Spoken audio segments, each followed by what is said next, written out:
Dear students, good morning to all. I am S. Hemalada, Assistant Professor of English Department and the Jawaharlal Nehru College for Women. Today I deals with a topic about the age of Dharmasari and present age of authors. From second BA English and the allied subject in History of English Literature. Okay.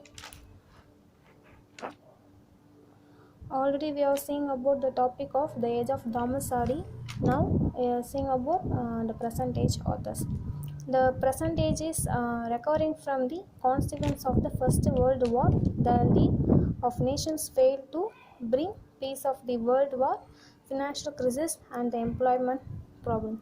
See, the present age means nowadays the literature very lead to higher level. So day to day many authors created in now. So in this upon based in financial crisis and the employment problems. So many writers began to think that literature was useless if did not several was seen only as an ivory towers. So nowadays they are considered is in literature is important, not important, is very useless. So but in this age many authors lead to higher level and discovering many things in literature. So we are seeing next many important authors.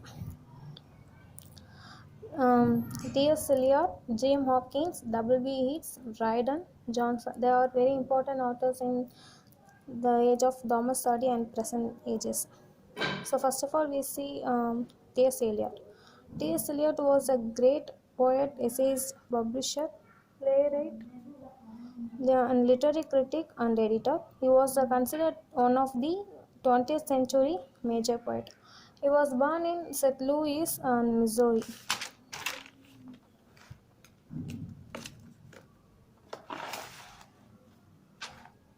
Missouri, and his major works was The Wasteland, The Love Song of J. Alfred Fruck, Old Prism Books, Tradition and Individual Talent, Four Quarters, The Hollow Man, Ash Wednesday. T.S. Eliot was a very major poet in this present age. He had a strong individuality and a creativity of his own. With the wasteland, he established the repetitions of his own. So he used many repetitions of his own personal words. He became a leading living poet of the English speaking world.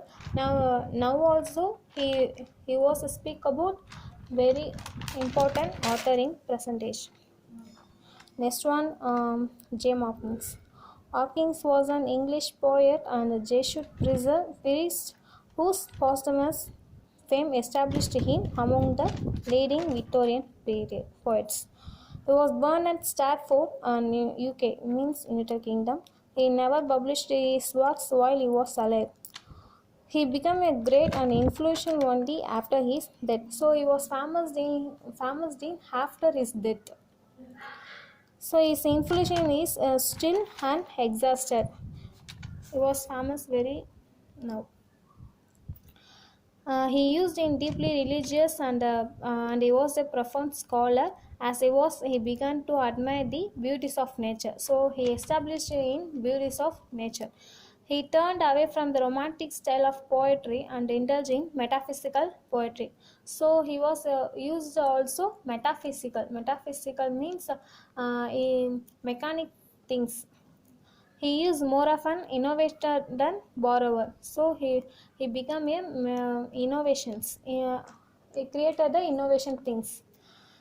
And then major works: The Windower, The Wreck of Deutschland, Vivid Beauty, Poem and Prose, As Kingfisher Catch Fire, Emma.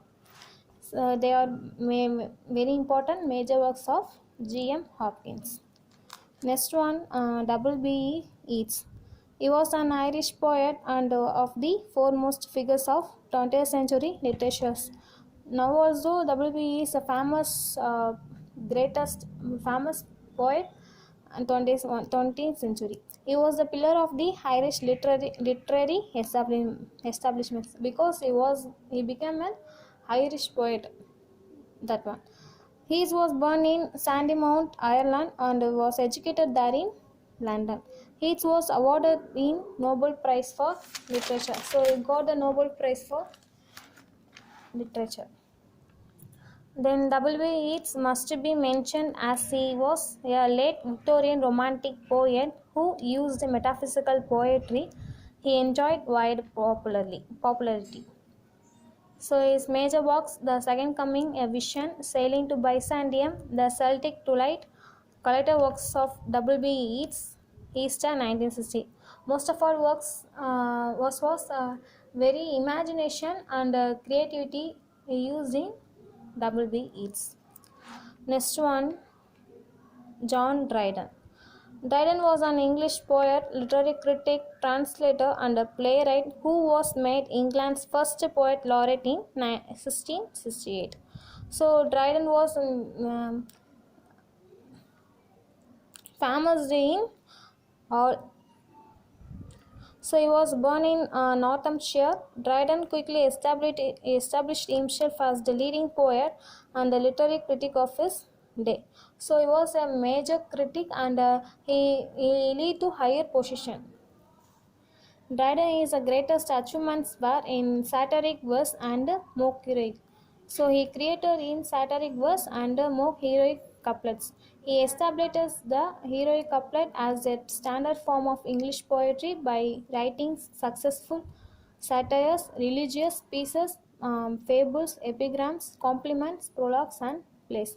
So his major works was The Wild Gallant, the Indian Queen, the Indian Emperor, The Tempest, All for Love, Oedipus, King Arthur. So last one, like Johnson, he was also a prolific critic. He was popular in this aspect. He received the metaphysical poetry. So Johnson is also one of the metaphysical poetry after Hopkins. Some of his works was the use of poetry and the use of criticism. The idea of Christian society is selected essays. So he used the based on ideas of Christianity. And he was also a editor of up to 1939. So these peoples are lived in present age authors and they are very famous in present age authors. So finally this concluded. Um, they are showed to their creativity and imagination in the present age authors. Thanking you.